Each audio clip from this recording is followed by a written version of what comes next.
Here I am on Las Vistas Beach in Los Cristianos, and have you ever wondered what it's like to live in Los Cristianos or maybe have a holiday home here? This video is going to help you. I've split Los Cristianos up into four, north, east and west, and then the central part I've put as like centre, town centre, and then I've put Old Town for being like the original buildings around by the port and by Los Cristianos Beach just over there.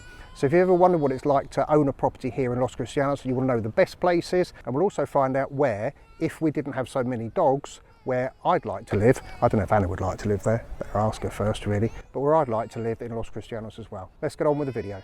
So I split the last part of Los Cristianos into two. So this one I'm calling the central area. So it's really from, again, sort of the language school, going down Avenida Chayofita to the Montaña Chayofita, down towards the church square there, and across to the hotel, which is now called the Sol Arona, used to be called Princesa Dacil. Okay, so opposite the language school, you've got the complex on the right-hand side called Serra, and the complex on the left-hand side, we've already mentioned that, that's called Summerland. Both ideally situated because it's a short walk down this hill here, down into the town. This hotel here is called Aquamar, and then on the opposite side of the road there you've got Funchal, which has loads of popular bars in it. Then at the bottom here we've got Tenerife Sur, and we've got Cristian Sur as well. Tenerife Sur is more of a hotel. Cristian Sur do have properties for sale, and a really, really popular holiday destination, once again because it's on the flat, easy walk into town, and it's just a really nice complex.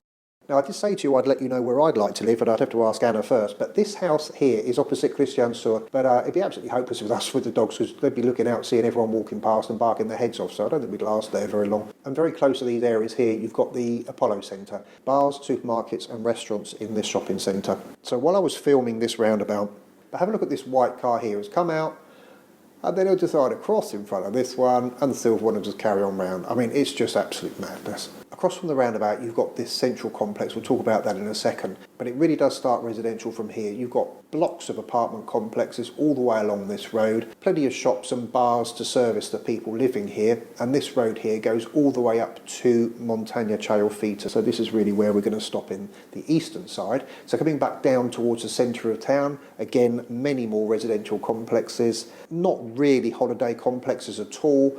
None of them are going to have swimming pools, but ideally situated for the centre of town and a short walk into the beach. This block here is called Edificio Valdez and also the Eden Centre, so really the absolute dead centre of town. Residential in there. Again, I think I've seen some apartments advertised there for holiday.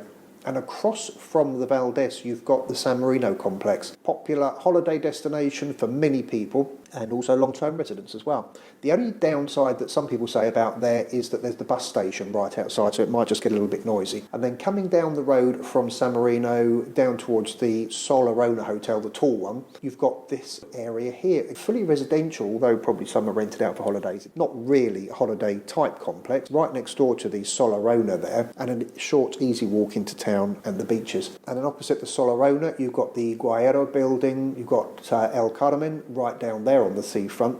Plenty of buildings here. You've got La Estrella, you've got Achacay as well. So these buildings here are right on the seafront, but because they're right on the seafront, they would have been an early build, probably 70s or 80s, something like that. But absolutely fantastic views of the sea there. So now we're going to move on to what I'm calling the Old Town. So we're going to be going from the market across to Las Vistas Beach again, looking at the residential area on the southern side of Chayofita, and then up to the church square. So this is now the road which will go down to the church square. And we've got plenty of residential buildings here moving forward, lots of apartment complexes. In fact, the one on the left-hand side has just been totally renovated. And this is the other side of Achacay, Crisol on the left-hand side, and down the end there we've got Santa Amalia apartments. Plenty of residential here as well, all in a sort of area of a minute away from the beach. There's Fesa, and then the building next to that, I think that one's Bahia, and then the next block down, as I say, so we've got Santa Amalia apartments there, and then we've got Bucanero. I think this is Bucanero here. So we all know this pathway going down to the children's playground at the end. So here we are walking around the side of Santa Amalia apartments, and then you know where you are. You've got this nice little sort of area here where there's some cafes, and then straight out onto the beach. So here we've got Los Cristianos Beach that looks out onto the harbour. And you can see here loads and loads of residential complexes. But Los Cristianos has got all these lovely lanes, and this is where we find them. So if you're thinking about buying something right on the seafront, any of these buildings here would be ideal for you.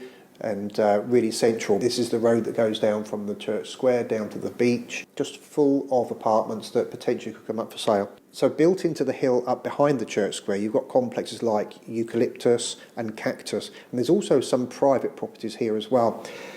I don't think we'll ever get to see those come up for sale, because I just think that these sort of properties are the ones that are then passed on through the families. Got another really popular complex up here, long-term and holiday destination, called Horizonte. A fair walk up from the beach, probably about a 10-12 minute walk up from the beach up to here, but the big benefit is these absolutely fantastic views. So if you're thinking about something that must have views, just remember they are built into the hill. This is Avenida Suecia, the road that runs behind the church square. So again, plenty of buildings here, really 100% residential. This is another one of my favourite buildings here. This is Edificio Fontana, right in front of the office here.